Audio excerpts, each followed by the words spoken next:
tersakiti oleh dunia. Pada akhirnya memilih jalan yang mana tidak akan masuk akal bagi mereka yang berinvestasi di dunia. Percayalah akan perkataan orang yang paling terpercaya ini. Rasulullah SAW pernah bersabda, "Man taraka syai'an lillahi azza wa jalla illa baddalakallahu bihi ma huwa khairun laka minhu." Barang siapa yang meninggalkan sesuatu karena Allah, niscaya Allah akan memberikan ganti kepadamu dengan yang lebih baik. Salah satu nikmat terbesar dari Allah adalah dipertemukannya dengan orang-orang atau keluarga yang juga mencintai Allah dan Rasul-Nya. Keluarga yang sedang berusaha meniti jalan untuk sampai ke tujuannya, Jannatil A'la. Apalah daya seorang pemuda tersebut? Ia pun manusia biasa, juga memiliki hati yang bisa meleleh di saat mendengar nasihat atau ajakan untuk kebaikan. Setelah mendengarkan itu semua, tumbuhlah rasa itu, rasa yang tidak akan bisa dinilai atau dibeli dengan uang dan harta. Semoga ini adalah salah satu bukti Allah ganti dengan yang lebih baik. Songkok Nasional Afdah Al-Furqan kita.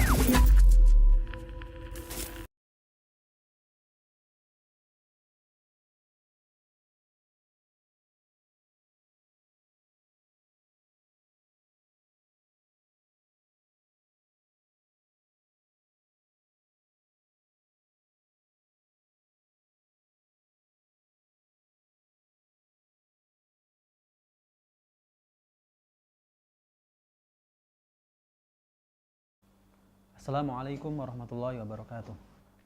Alhamdulillahirabbil alamin, wassalatu wassalamu ala nabiyyina Muhammadin wa ala alihi wa ashabihi wa man tabi'ahum bi ihsanin ila yaumiddin, amma ba'd. Alhamdulillah, selamat malam ikhwani fiddin wa akhwati fillah rahimakumullah, pemirsa Al-Furqan TV dan pendengar radio Suara Al-Furqan dimanapun Anda berada. Kita bertemu kembali pada acara spesial di malam Rabu, yaitu dalam acara konsultasi syariah, konsultasi keluarga muslim atau konsultasi di Al-Furqan TV ini yang akan disiarkan secara live, secara langsung dari studio Al-Furqan TV bersama guru kita Ustadz Ahmad Sabik hafizahullah ta'ala. Alhamdulillah pada kesempatan malam hari ini beliau sudah ada bersama kita di studio ini. Biasanya pada malam Rabu kita akan ditemani oleh Mas Bobi Chandra, yang mana pada malam hari ini beliau berhalangan, maka perkenankanlah selama kurang lebih 1 jam ke depan saya Puji Susanto mohon izin untuk menemani Ustadz Ahmad Sabik untuk membacakan beberapa pertanyaan terkait dengan keluarga, syariah maupun muamalah. Sebelum kita membacakan pertanyaan-pertanyaan yang telah masuk ke redaksi kami, maka kami ingatkan kembali kepada para pemirsa sekalian, para ikhwah dan para akhwat dimanapun Anda berada, maka jangan lupa untuk mengirimkan pertanyaan-pertanyaan kepada redaksi kami, yaitu silahkan kirim ke nomor WA 0812 5952 1312. Sekali lagi 0812 5952 1312.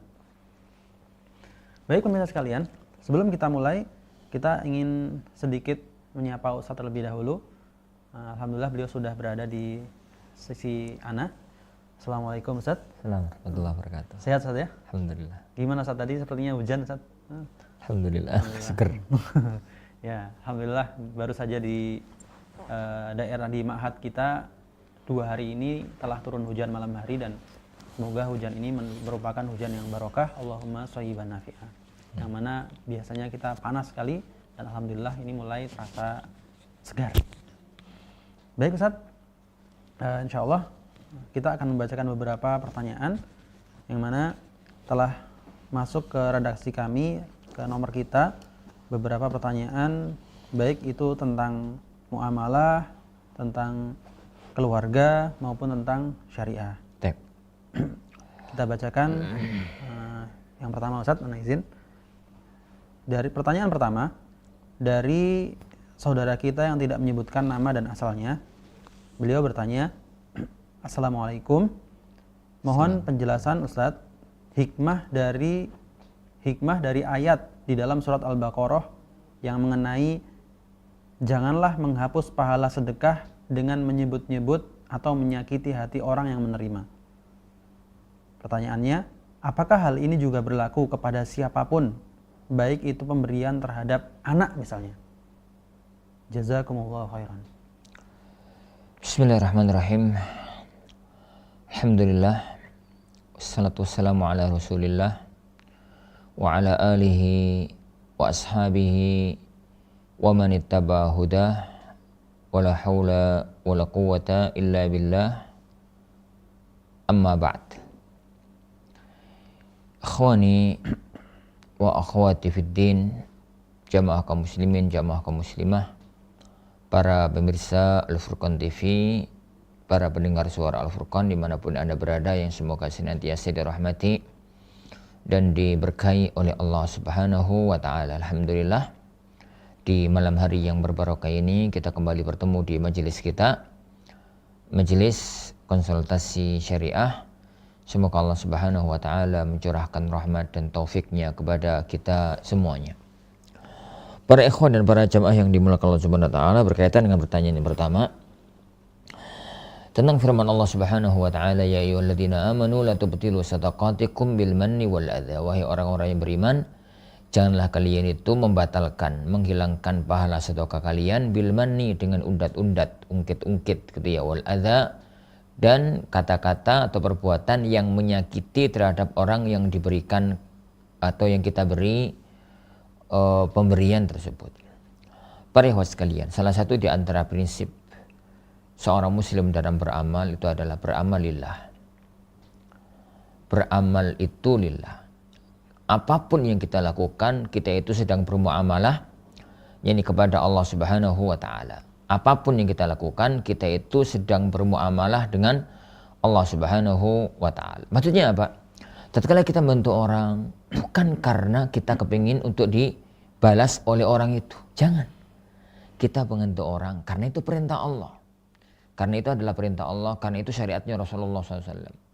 Tatkala kita itu bakti kepada kedua orang tua, bukan karena kita itu kepingin dapat warisan. Wallahi tidak. Tapi karena bakti kepada orang tua adalah perintah Allah dan Rasulnya. Tatkala kita itu mendidik anak dengan baik, jangan pernah punya harapan, jangan pernah punya pikiran satu-satunya harapan kita biar nanti kalau kita tua, anak kita itu merasa berhutang jasa lalu membuat baik kepada kita. Kita didik anak, kan itu perintah Allah Subhanahu wa Ta'ala dan Rasulnya. Kita berbuat baik kepada tetangga, sampai pun berbuat baik kepada binatang, maka karena itu adalah perintah Allah Subhanahu wa Ta'ala. Lah, Allah yang akan membalasnya.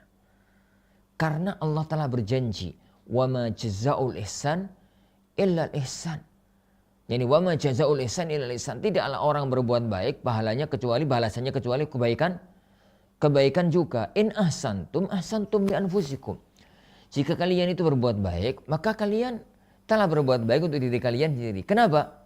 Karena kebaikan kita akan nyampe kepada Allah dan Allah Subhanahu wa Ta'ala yang akan membalas perbuatan yang kita tersebut. Pegang ini sebagai satu prinsip dalam hidup para jamaah sekalian. Ini ikhwan sekalian. Sehingga apa-apa itu kita muamalahnya dengan Allah. Kepada manusia itu lantaran, jalaran gitu ya. Karena kita tidak mungkin membantu Allah. Kita tidak mungkin berbuat baik kepada Allah. Dalam arti membantu ya. Yang kita lakukan adalah menjalankan perintah Allah untuk membantu sesama makhluk yang itu atas perintah Allah Subhanahu wa Ta'ala. Dan semua itu untuk kebaikan kita sendiri. Jangan punya pikiran kalau bantu agar dibantu. Kalau berbuat baik agar diperbaiki. Karena kalau itu yang kita lakukan, kita mudah kecewa, mudah mutung, mudah putus. Betapa banyak orang itu yang putus dari kebaikan gara-gara bantu. Ternyata malah disakiti. Betapa banyak orang itu yang putus dari amal kebajikan karena telah berbuat, ternyata nggak mendapatkan reward, nggak mendapatkan pujian, nggak mendapatkan penghargaan. Tapi tatkala beramal itu lillah, maka semua itu akan selesai dan tidak pernah seorang hamba itu yang terzalimi. Dari titik inilah maka muncul ayat tadi, yaitu tatkala kita itu berbuat baik ya akhi, maka sebenarnya kita itu telah berbuat baik untuk diri kita sendiri. Jangan pernah berharap orang itu balas berbuat baik kepada kita. Jika suatu ketika nanti dia itu berbuat jelek kepada kita, ya sudahlah. Jadi ya sudah. Kebaikan kita telah sampai kepada Allah, kejelekan dia urusan dia. Maka kemudian nggak usah undat-undat, nggak usah ungkit-ungkit, nggak usah melakukan sesuatu yang itu menyebabkan orang itu tersakiti hatinya karena apa yang kita lakukan, sampai kepingin untuk membalikan dan macam-macam. Maka muncul firman Allah, wala tubtilu shadaqatikum bil manni wal adha. Jadi roh dari ayat itu adalah yang ana sebutkan tadi. Adapun kalau bahasa undat-undat dalam tanda kutip itu adalah menggesa orang untuk berbuat baik, menjalankan perintah Allah, yaitu sabda Rasulullah SAW, apabila ada orang lain berbuat baik kepadamu, fakafi'u, maka balaslah kebaikan dia. Kalau tidak, maka setidaknya katakan kepada dia jazakallahu khairan. Ini juga syariat. Di titik orang yang berbuat baik itu amallah lillah. Tapi di sisi orang yang diperbaiki, berikan balasan yang baik. Berikan balasan yang baik. Adilnya agama kita. Lah kalau ada orang kemudian dibaiki kok ternyata malah menyakiti, kemudian kita itu ingin mengingatkan, syariatnya Allah nggak gitu loh nak, syariatnya Allah nggak gitu loh dek, syariatnya Allah nggak gitu loh mas, gitu. Seharusnya begini, maka itu bukan masuk dalam ayat tadi. Masuknya dalam amar ma'ruf nahi mungkar. Dan itu pernah dilakukan oleh Rasulullah ini sallallahu alaihi wasallam. Masih ingat kasus perang Hunain? Tatkala di perang Hunain, Rasulullah SAW itu sempat undat-undat kebaikan. Tatkala Rasulullah selesai perang, kemudian para sahabat muhajirin gak dikasih ghanimah, para sahabat ansor gak dikasih ghanimah, yang dikasih malah orang-orang yang baru masuk Islam sebulan yang lalu. Dengan harta yang amat sangat banyak. Para sahabat itu yang muhajirin isola golilo karena mereka sama-sama orang Quraisy gitu ya. Sahabat ansor yang sulit, manusiawi. Mereka itu pikirannya semacam-macam gitu ya. Dulu kita berjuang, yani ternyata sekarang Rasulullah menemukan keluarganya, sudah lupakan kita. Itulah manusiawi lah. Kemudian Rasulullah SAW itu mengumpulkan mereka, yang mengumpulkan sahabat ansor khusus dan setengah undat-undat. Rasulullah SAW itu mengatakan, ya masyarul ansar, wahai sekalian sahabat ansar, bukannya kalian dulu itu orang-orang tersesat, lalu Allah berikan petunjuk kepada kalian gara-gara aku. Alastudullalan fahadakumullahu bi. Bukannya dulu kalian itu orang-orang fakir, lalu Allah kayakan kalian gara-gara aku. Alastum fuqara fa'ahnakumullahu bi. Bukankah kalian dulu itu adalah orang yang selalu perang, bercerai-berai, lalu Allah satukan hati kalian gara-gara aku? Gitu. Itu kan bahasa undat-undat toh. Tapi bahasa itu digunakan untuk niat agar mereka menyadari posisi yang ada. Itu tolong difahami titik itu ya, agar jadi hal-hal semacam itu. Makanya kalau menurut pertanyaannya tadi, kalau kemudian dengan anak gimana Ustaz? Tergantung.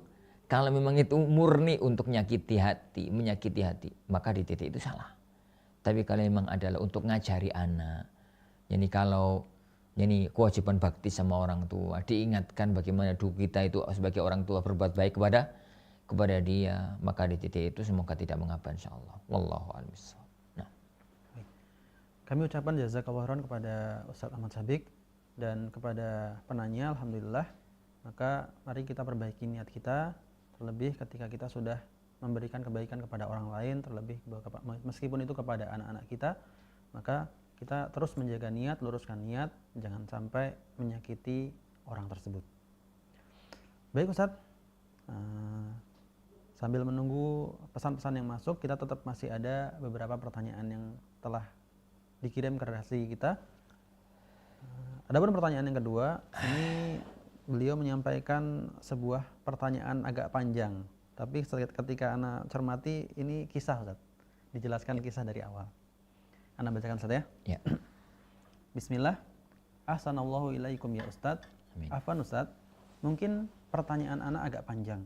Begini Ustadz, Ana ingin tahu keadaan Ana dalam pandangan syariat dan ingin dapat nasihat Ustadz. Ana janda anak 2, nikah dengan duda anak 1, tapi anaknya bersama ibunya. Saat menikah, Ana baru ngaji Ustadz. Jadi banyak hal yang belum Ana tahu tentang keadaan anak bawaan. Ana nurut sama yang jodohin Ana. Kalau Ana nikah lagi, ada yang bantu ngerawat anak-anak Ana. Apalagi Ana sendiri berasal dari keluarga yang masih awam. Tapi setelah nikah, suami bilang kalau beliau itu orangnya tegaan, terutama dengan anak-anak Ana, sangat pelit dan suka maksa. Kalau merintah, tidak melihat sikon dan keadaan anak. Kalau Ana memberikan saran, beliau bilang masih untung dibulain tinggal di sini. Mereka bukan tanggung jawab beliau, kata beliau. Suami kalau melihat anak-anak, maka otomatis akan langsung diperintah-perintah terus. Dan saat anak-anak berusaha mengerjakan sesuatu, akan dikomentari terus. Afwan, seperti komentator dalam bola. Kalau Ana berusaha mengingatkan, jadi akan timbul pertengkaran di antara kami dan suami tidak segan memukul Ana. Meskipun Ana sudah memakai kata-kata yang lembut dan bahasa yang sederhana. Ini sudah berjalan dari tahun 2019. Anak-anak sampai sering pindah-pindah Ustadz. Belajar di sini, nginep, di pondok, pulang ke kampung Ana. Sampai akhirnya Ana mutusin Ana tidak mau pisah dengan anak-anak. Karena anak-anak butuh Ana. Ana harus dampingi mereka dan Ana mengontrakkan rumah di samping Ana. Awalnya Ana agak maksa suami biar diizinkan kerja. Akhirnya dapat izin tapi suami tambah pelit. Benarkah kalau ini Ana jadikan ladang pahala Ana? Ana niatkan gaji Ana untuk meringankan beban Ana karena tidak lagi mempertaruhkan harga diri Ana untuk minta uang ke suami. Juga meringankan suami biar tidak terpaksa mengeluarkan uang untuk kebutuhan Ana dan anak-anak dan sedekah dengan anak-anak.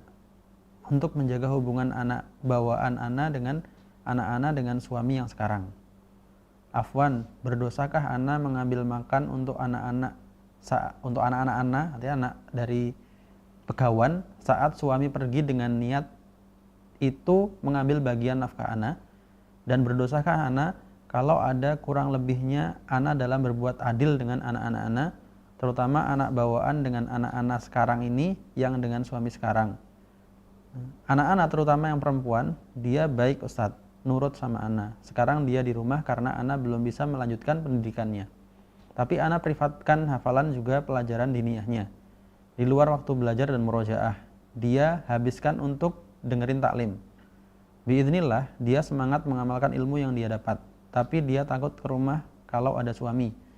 Dia minta makan saat suami pergi. Kalau qadarullah suami di rumah terus, dia tidak makan. Hanya Ana sediakan roti seadanya di kontrakan. Apa Ana zalim Ustadz? Apa rumah tangga ini baik kalau Ana lanjutkan? Tapi kalau Ana mau minta cerai, Ana takut saat masa iddah, di mana Ana tidak bisa kemana-mana dan anak-anak tidak ada yang nanggung. Tapi kalau Ana teruskan rumah tangga ini, apa tidak memberikan madharat buat dunia dan akhirat Ana serta anak-anak Ana? Ada lagi Ustadz, lanjutannya Ustadz maksudnya. Suami suka ghibah dan merendahkan orang lain. Bagaimana cara Ana menyelamatkan diri dari dosa itu? Karena suami sangat gampang marah apabila tersinggung. Tapi Ana juga tidak ridho kalau saudara-saudara seiman di sekeliling kami jadi korban ghibah beliau. Ana takut dan khawatir akan dosa ghibah itu Ustadz. Jazakumullahu khairan wa barakallahu fikum. Jelas Ustadz ya? Ya ukhti, ahsanallahu ilaik. Amin. Sunnatullah dalam hidup itu tidak ada jalan yang mulus. Allah Subhanahu wa ta'ala itu menjadikan sunnatullah dalam hidup itu adalah ujian. Wa nabluukum bisyarri wal khairi fitnah wa ilaina turja'un. Dan kami akan uji kalian. Kadang-kadang ujian itu berupa sesuatu yang kita senangi. Kadang-kadang ujian itu berupa sesuatu yang kurang kita senangi. Ada ujian itu berupa kekayaan, berupa kesehatan, berupa kenikmatan. Apakah kita mampu mensyukurinya? Kadang-kadang ujian itu berupa sesuatu yang tidak mengenakan. Apakah kita mampu menghadapinya secara syar'i? Cerita yang panjang jenengan ceritakan itu, pertama nasihat ana, dalam semua masalah rumah tangga, ya ukhti, itu kaidahnya kalau mau diperbaiki itu tidak bisa dari dua sisi, tidak bisa dari satu sisi. Tapi kalau harus dari dua sisi. Perhatikan tatkala Allah Subhanahu wa taala bicara tentang masalah perceraian. Rabbuna berfirman, "Iyurida islaha yuwaffiqillahu bainahuma." Jika mereka berdua yang sedang keluarganya dihempas badai, itu iyurida islaha, jika keduanya suami istri itu pengen masing-masing pengen khair, pengen sulah, pengen islah gitu, maka Allah berjanji yuwaffiqillahu bainahuma, Allah akan memberikan taufik kepada keduanya.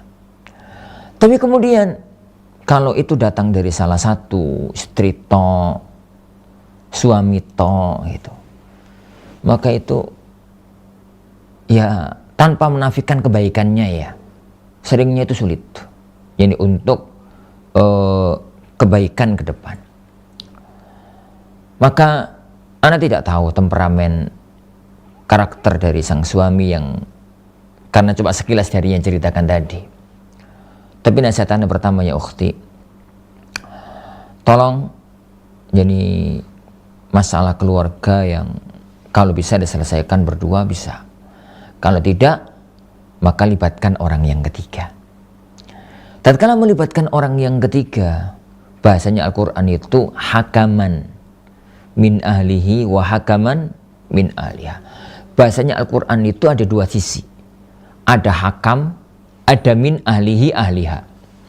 Hakam itu wong sing hakim, wong sing ngerti, wong sing punya hikmah.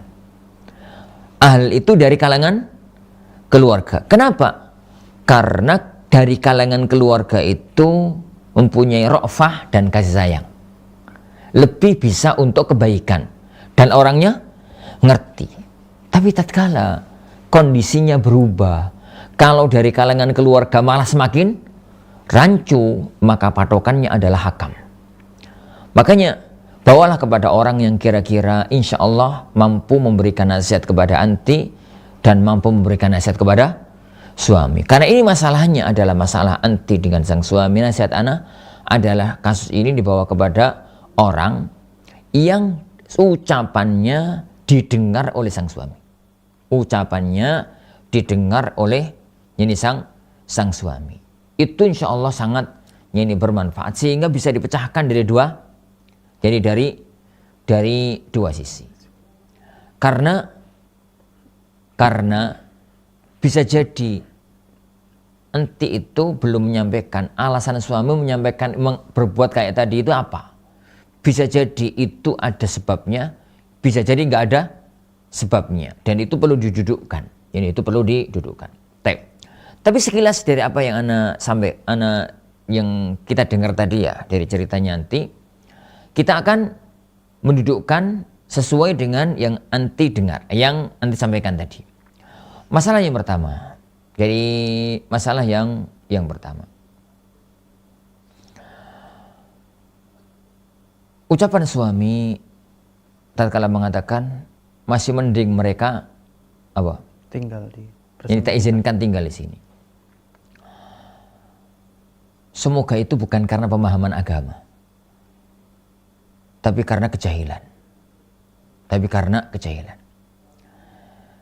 Ya akhi, wahai para suami yang mempunyai istri, punya anak kawan. Ana katakan ya akhi, Allah Subhanahu wa ta'ala menyampaikan kepada para suami, wa'ashiruhunna bil ma'ruf. Pergaulilah istrimu dengan baik. Antum itu tahu loh, kalau saat mau nikah, istri antum itu punya anak. Dan antum ridho, seridho-ridhonya, buktinya kan nikah. Ini gak ridho kan gak jadi nikah. Dan Allah memerintahkan kita untuk berbuat baik kepada istri. Dan salah satu di antara bentuk kebaikan suami kepada istri adalah kebaikan suami kepada keluarganya istri. Kepada orang tua, maksudnya kepada mertua, atau kepada anak-anak. Perhatikanlah tatkala Rasulullah SAW itu ngelamar Ummu Salamah radhiyallahu anha. Ummu Salamah itu awalnya nggak mau dilamar oleh beliau Sallallahu Alaihi Wasallam. Alasannya dua, ya Rasulullah, aku itu wanita pencemburu ya Rasulullah. Sedangkan jenengan punya beberapa istri, saya khawatir nanti akan muncul masalah. Yang kedua, ya Rasulullah, saya mempunyai anak-anak kecil. Khawatirnya nanti aku tidak bisa menjalankan tugas sebagai seorang istri. Apa kata beliau Sallallahu Alaihi Wasallam? Adapun masalah cemburumu yang berlebihan, aku doakan kepada Allah supaya Allah menguranginya. Adapun anakmu, setelah kamu jadi istriku kan juga anakku, gitu kata Rasulullah. Setelah kamu nanti jadi istriku, kan anakmu juga anakku. Berarti kan ucapannya beliau, apabila engkau jadi istriku, maka anakmu juga anakku. Dalam arti bukan nasab loh ya, tapi kebaikan seorang suami kepada istri bermakna kebaikan seorang suami kepada keluarga istrinya. Dan ini harus diperhatikan bagi seorang suami yang memiliki istri janda yang mempunyai anak kawan. Yang mempunyai anak kawan. Kalau memang gak siap begitu, jangan nikahi. Jadilah wanita yang gadis atau janda yang gak punya anak. Kalau memang dari awal gak siap. Sehingga jangan bawa-bawa agama dalam masalah-masalah yang semacam masalah-masalah yang ini semacam itu. Kemudian masalah yang kedua. Masalah yang kedua. Anti itu harus sadar bahwa memang benar secara nasab anak anti itu bukan anak suami yang sekarang. Maka pinter-pinter untuk memposisikan diri antara anti sebagai ibu dengan anti sebagai sebagai istri. Karena sekarang anti berada di jalur tengah. Suami dengan anak gak cocok gitu ya. Gak klop gitu ya, gak cocok. Maka harus benar-benar mampu mendudukkan anti sebagai ibu. Dan kewajiban ibu itu untuk ngeramut, untuk melindungi, untuk menyayangi. Dan kewajiban anti sebagai istri adalah juga sebagai seorang istri. Ini juga sebagai seorang istri. Nah, dalam hal-hal yang disampaikan panjang lebar tadi, nasihat anak itu dikomunikasikan yang bagus dengan sang suami. Sampaikan aja apa yang ada dalam hati tentang kondisi itu, tentang hal-hal yang semacam itu, terutama ada pihak yang ketiga yang Anda katakan tadi. Ada pihak yang ketiga. Semoga bisa menyelesaikan. Karena kalau dari satu sisi itu berat. Dari satu sisi ini itu berat. Apalagi di forum yang terbuka kayak begini, itu sangat sulit untuk menyampaikannya. Jadi untuk menyampaikannya. Adapun kalau pertimbangannya apakah dilanjutkan atau tidak, dan yang lainnya, maka semuanya tergantung kepada pandangan kedua sisi. Kedua sisi harus benar-benar dicermati. Nanti kalau sampai menelantarkan anak itu kezaliman, benar-benar kezaliman. Apalagi kalau sampai bahasanya tadi gak semangat, sampai gak bisa makan gitu ya anaknya, dan yang semacam itu bisa jadi sebuah kezaliman. Tapi apakah dengan pisah rumah tangga itu akan membawa kebaikan? Itu perlu dipertimbangkan matang sekali. Anda tidak bisa untuk memberikan saran di majelis ini. Di majelis ini asalnya itu konsultasi langsung kepada ustadz dekat. Kalau bahasa Anda lebih baik ustadz dekat. Karena ustadz dekat itu bisa sampai pada nangani kasus di lapangan. Mudah-mudahan menemukan ustadz yang amanat dalam agamanya, amanat dalam ilmunya, amanat dalam nasihatnya, ini untuk bisa memberikan ini penjabaran yang semacam itu. Jika ada itikat baik dari sang suami untuk berbuat baik di hari-hari ke depan, ini maka ana nasihatkan untuk dipertahankan. Tapi kalau memang enggak dan semakin ke belakang semakin buruk, terutama kondisi anti dengan anak-anak, maka mungkin perceraian itu menjadi salah satu solusi. Tapi Anda tidak bisa mengatakan itu butuh pertimbangan dari banyak sisi, terutama setelah mendengar yang keterangan dari sang suami.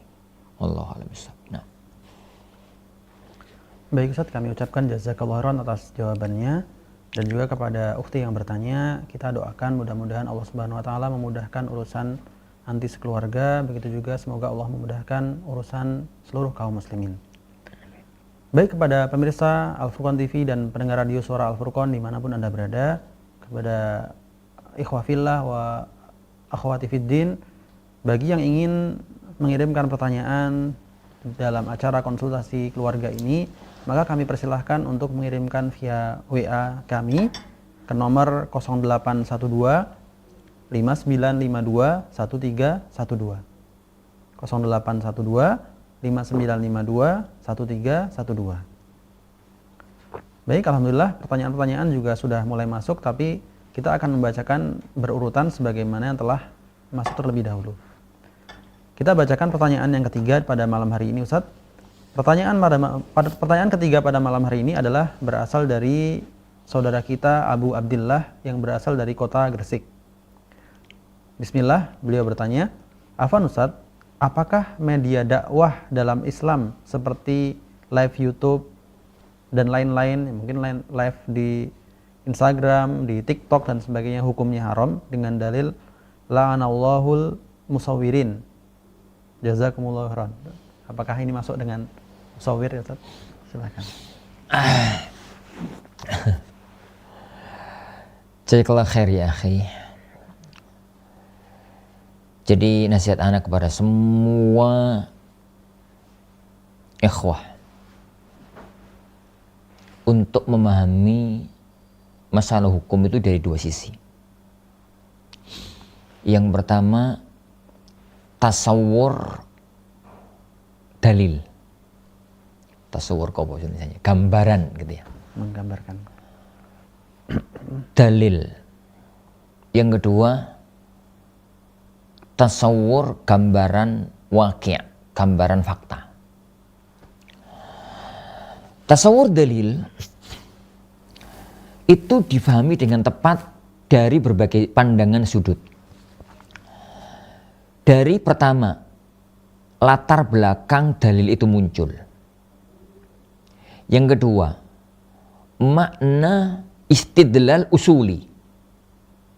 Yang ketiga, apa yang diinginkan dengan adanya hukum tersebut. Kalau dalam bahasa ana itu, masalah asbabul wurud, masalah istimbat usul fikih, dan masalah istimbat maqasidus syariah. Sehingga itu menghasilkan pemahaman yang amat sangat tepat. Setelah itu baru dibawa ke lapangan. Ke lapangan yang ada pada zaman sekarang. Apakah itu tepat atau tidak? Apakah itu tepat atau tidak? Ana berikan satu gambaran yang mudah. Jadi ana berikan ini satu gambaran yang mudah. Naha Rasulullah sallallahu alaihi wasallam anil lams. Rasulullah sallallahu alaihi wasallam itu melarang jual beli barang cuma disentuh tok gitu. Jadi di zaman Rasulullah SAW itu kalau jual beli kain itu kan dilipat-lipat gitu ya. Rasulullah melarang kalau jual beli kain itu cuma dipegang-pegang gitu, harus dijeber gitu, dijeber misalnya apa di apa dijereng, dibongkar, dibuka semua gitu. Jadi sarung gitu, kalau mau beli sarung itu kalau dipegang-pegang, oke ini halus, bagus gitu. Nggak cuma begitu tapi jebel kayak gini, dibuka. hadis ini kalau kita telan dalam tanda kutip ya, mentah-mentah apa adanya, bisa bahaya loh fatwanya. Gak boleh beli di apa itu, gak boleh. Yani beli apa itu di supermarket karena gak suruh jeber, bisanya cuma lihat tok. Jangankan dilihat, disentuh aja nggak boleh. Nggak boleh jual beli online pakaian. Kenapa? Bisanya dilihat tok. Lawang Rasulullah dulu ngongkonya dijeber. Bisa kacau balau nanti fikihnya. Fahami dari 3 sisi. Pertama, latar belakang. Rasulullah SAW itu sedang membicarakan dunia bisnis kain di satu zaman yang dunia tekstil itu masih amat sangat tradisional. Belum tekstil yang kayak zaman sekarang. Jadi masih amat sangat tradisional. Segala sesuatu masih manual. Dan maklum, dalam dunia produksi kalau manual itu sangat rentan salah. Karena belum ada standar yang paten. Gawe roti kalau pabrik itu kan bisa paten. Tapi kalau gawe roti dikukus kayak gitu, kukusan pertama kosong, kukusan kedua api, kukusan ketiga buntet, kukusan ketiga apa gitu. Itu sangat rawan. Dan Rasulullah berbicara di kondisi itu. Di kondisi itu. Yang kedua, apa makna lams? Sentuhan tadi. Yang ketiga, kenapa kok itu dilarang oleh beliau sallam? Beliau itu maunya agar tidak ada unsur tipu-tipu tatkala jual beli. Segala sesuatu itu bayin, jelas, gamblang. Barang itu benar-benar bagus. Kelihatan oleh penjual, kelihatan oleh pembeli. Karena barang di zaman Rasulullah SAW masuk ke pasar itu belum ada kontrol quality. Beli kontrol bagus, masuk barang yang diproduksi, yang dijual. Barangnya kurang bagus, masuk dalam harga, apa bahasa kita produksi sekarang itu, yang masuk dalam sortiran, dijual tapi dengan nilai yang lebih rendah, lebih rendah. Lah, hadis ini ya kawan, kalau kita telan apa adanya, bahwasanya Rasulullah melarang jual beli kain cuma dengan lams tok dibawa ke negeri kita, bisa kacau balau fikihnya. Lah, dari sini Anda mau kembali kepada hadis yang tadi tentang masalah sabda Rasulullah SAW dalam Sahihain. La'anallahul musawwirin. Allah melaknat orang-orang yang taswir. Yani sabda Rasulullah SAW, asyaddun nasi adzaban yaumal qiyamah. Yani asyaddun nasi adzaban yaumal qiyamah. Orang yang paling yang paling berat azabnya nanti pada hari kiamat adalah orang yang musawwir. Qila lahu. Yang dikatakan nanti pada hari kiamat, ahyu ma sawwartum atau ma khalaqtum. Hidupkan, berikan ruh kepada apa yang kalian ciptakan. Dan dia tidak mampu, makanya nanti Allah itu mengadabnya.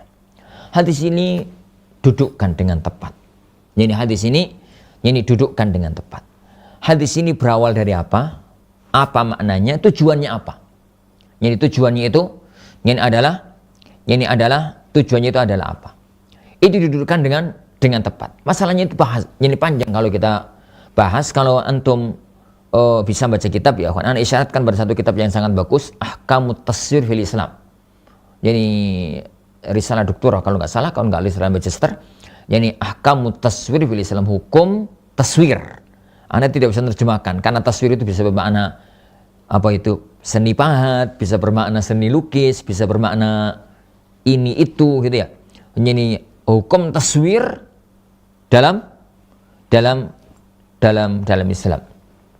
Gambarnya adalah semacam itu. Lah, apakah video itu masuk dalam taswir? Masuk dalam taswir. Ana pertegas enggak.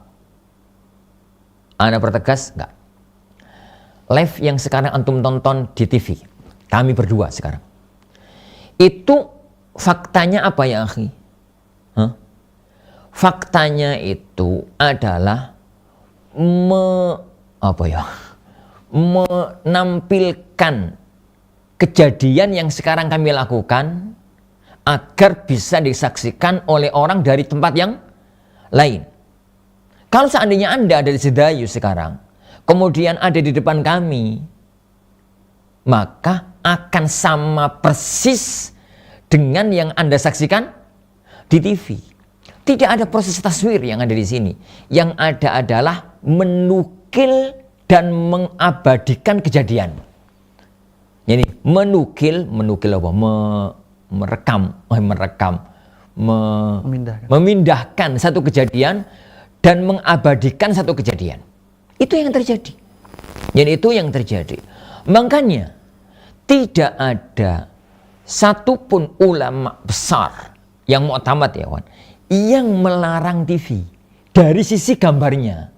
Yang ada itu mereka melarang dari sisi konten dan isinya. Konten dan dari isinya. Anda ingat sekali, tatkala Syalbani rahimahullah ta'ala beliau bicara mengenai masalah itu, beliau mengatakan, yani apa ya, kalau memang itu untuk urusan dakwah, urusan kebaikan, maka itu adalah untuk sebuah kebaikan, maka itu adalah untuk sebuah kebaikan. Sebagian ulama yang melarang dirinya divideokan itu bukan karena masalah taswirnya, tapi karena masalah-masalah yang lainnya. Wallahu a'lam bishawab. Jadi intinya itu adalah hal tersebut. Kemudian yang kedua, anggaplah itu taswir video itu masuk dalam taswir, gitu ya. Taswir itu dilarangnya itu saddan lidzari'ah. Dilarangnya itu karena untuk mencegah munculnya perbuatan yang lebih besar dosanya. Sedangkan semua larangan yang sifatnya saddan lidzari'ah itu yubahu li ajlil hajah. Itu diperbolehkan kalau ada satu keperluan syar'i. Dan sekarang video dan yang lainnya itu keperluan syar'inya sangat nampak untuk penyebaran syiar Islam yang tidak bisa disebarkan langsung lewat datang secara langsung. Wallahu a'lam bishawab. Nah. Baik Ustaz, kami ucapkan jazakallahu khairan atas jawabannya, dan kepada Abu Abdillah, maka kita ingat kepada nasihat dari Ustaz, seandainya kita bisa mempelajari ilmu syar'i, bisa membaca kitab, maka silahkan merujuk ke kitab Ahkamut Taswir fil Islam, ya, hukum-hukum tentang taswir dalam agama Islam. Baik, tidak terasa ternyata sudah jam 20.50. Insyaallah kita bisa membaca satu atau dua pertanyaan, atau bisa jadi 3 tergantung dari bobot pertanyaan yang akan kita bacakan. Kita lanjut Ustaz ya, pertanyaan berikutnya. Pertanyaan yang keempat pada malam hari ini masih dari Kota Gresik, dari saudara kita, saudara atau saudari ini Izzah, dari Izzah. Karena kalau di pondok ada juga namanya Izzah tapi ikhwan. Assalamualaikum warahmatullahi wabarakatuh. Semoga Allah Subhanahu wa taala memberi umur yang panjang kepada Ustadz dan memberikan kesehatan selalu. Amin. Serta keberkahan anak tambahi. Amin. Afwan Ustadz, saya ingin bertanya. Saya izin bertanya, bapak saya sudah wafat. Beliau meninggalkan seorang istri dan anak laki-laki saudara sebapak dengan saya. Berarti ada istri, ada saudara sebapak, dan ada saudara kandung. Pertanyaan saya, apakah saudara laki-laki saudara kandung saya menanggung nafkah keduanya? Gimana? Apakah? Saudara laki-laki kandung saya, berarti kan punya saudara kandung, punya saudara sebapak. Nah, ya. Apakah saudara laki-laki sekandung saya ini menanggung nafkah keduanya, yaitu nafkah ibu, berarti istri, dan nafkah saudara sebapak itu tadi maksudnya. Lebih ke sana berarti. Apakah menanggung nafkah dari keduanya? Mohon penjelasannya Ustadz. Jazakumullahu khairan wa barakallahu fikum. Taib. Yang Anda pahami, mudah-mudahan nggak salah. Seorang bapak meninggal dunia, meninggalkan istrinya, meninggalkan ada istri dan anak, meninggalkan istri ya, sama meninggalkan 3 anak gitu kira-kira gambarannya. Anak yang pertama itu anak yang bertanya, anak yang kedua saudara kandungnya laki-laki, anak yang ketiga itu saudara kandung sebapak. Zahirnya begitu pertanyaannya. Pertanyaan yang disampaikan adalah apakah saudara kandung saya menanggung nafkah keduanya, berarti saudara sebapak sama ibu. Ibu ya berarti. Pertama ya akhi, fiddin azanillahu wa yakum. tatkala seseorang meninggal dunia, hukum asal, maka harta orang yang meninggal dunia itu diwaris.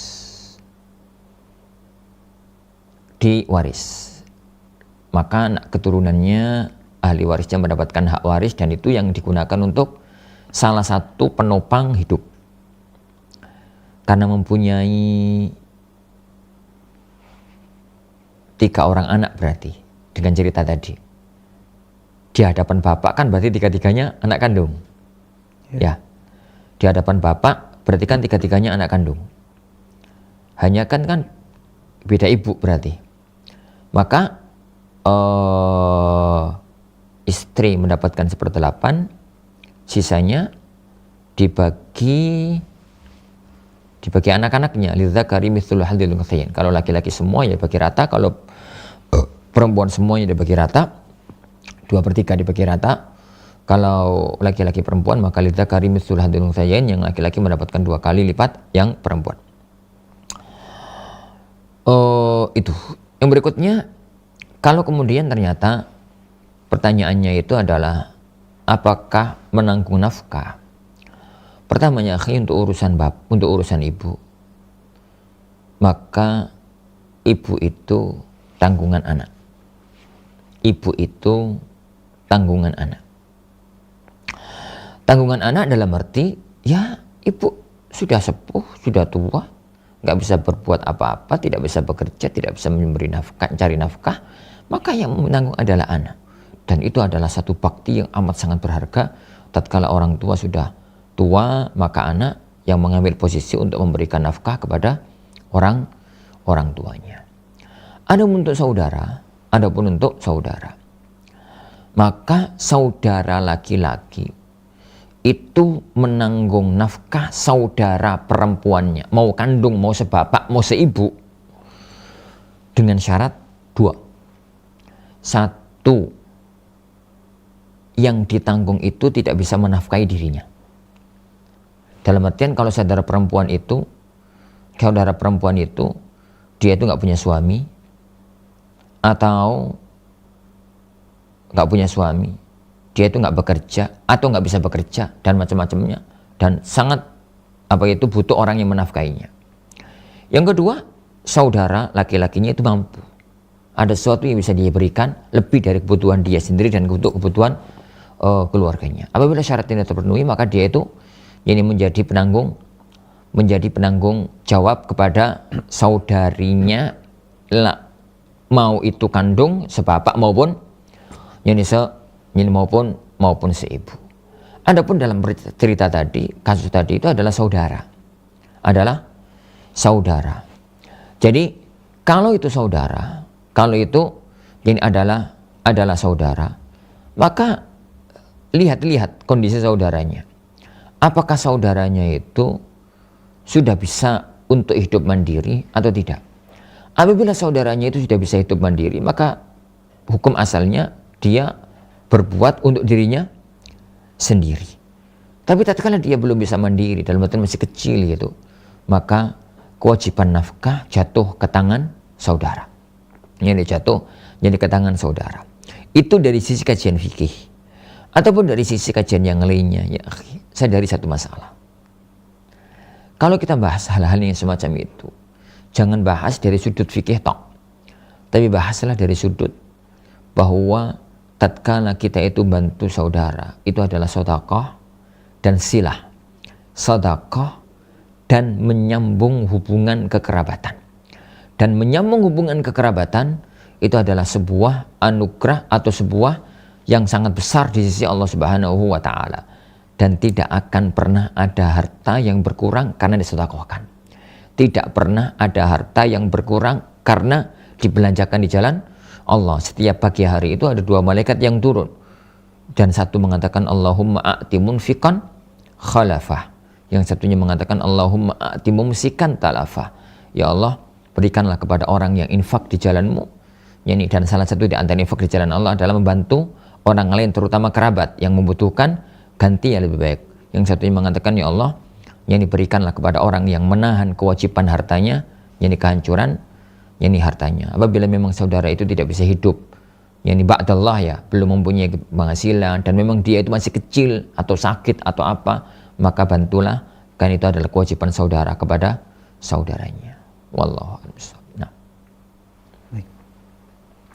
Baik Ustaz, kami ucapkan jazakumullah khairan atas jawabannya, dan sepertinya pertanyaan berikut ini adalah pertanyaan terakhir karena sudah jam 20.58.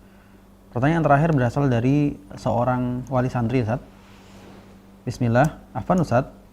Sebentar lagi ma'had kita, yakni Ma'had Al-Furqan akan menjelang liburan. Sebentar lagi akan liburan dan sebentar lagi beberapa anak-anak kami akan pulang ke rumah. Nah, kira-kira apa Ustaz yang harus kami sebagai orang tua ini yang harus kita lakukan? Karena sesungguhnya liburan itu bukan libur dari aktivitas, tapi beralih ke kegiatan yang bermanfaat. Nah, mungkin pas juga nih Ustaz sebagai nasihat bagi bapak ibu yang di rumah. Taib. Ucapan antum Pak Angge yang paling terakhir, yang terakhir tadi itu yang selalu kita jadikan mutu dalam hidup. Jadi libur itu istilah KBM. Libur itu istilah akademis. Ada hari masuk, ada hari KBM, ada hari ujian, ada hari libur. Itu istilah libur dari kegiatan belajar mengajar. Tapi seorang muslim tidak memiliki kata libur. Allah tidak mengajarkan itu. Yang Allah ajarkan itu adalah fa'idha faraghta fansab. Apabila kamu telah selesai dari satu aktivitas, maka fansab. Segera bangkit untuk melakukan aktivitas yang lainnya. Segeralah bangkit untuk melakukan aktivitas yang lainnya. Maka tatkala nanti anak-anak kita liburan gitu ya, dimulai hari Sabtu besok pas setelah rapotan. Setelah rapotan, maka jadikan itu, anak ini ngomong kepada orang tua ya, bukan ngomong kepada santrinya. Ngomong kepada orang tua, jadikan itu adalah ajang ini jenengan semua ini untuk benar-benar secara langsung melakukan tarbiyah kepada anak-anak. Ingat Pak Angge, ingat Bu Angge, pendidikan anak itu bukan tugas kami sebenarnya. Pendidikan anak itu tugasnya jenengan sebagai orang tua. Yang Allah bahasakan itu adalah ya ayyuhalladzina amanu qu anfusakum wa ahlikum nar. Wahai orang-orang yang beriman, jagalah diri kalian, jagalah keluarga kalian dari api neraka. Yang Allah perintahkan itu orang tua. Yang Allah perintahkan itu orang tua. Tapi kalau kemudian tatkala jenengan merasa nggak mampu, entah karena tidak memiliki ilmunya atau karena kesibukan ini itu, maka kemudian jenengan menitipkannya kepada kami dan kami terima sebagai satu amanat, maka kami jalankan amanat itu. Bukan berarti tugas jenengan itu selesai. Tatkala anak-anak di rumah, tatkala anak-anak di pesantren, tugas jenengan itu dua.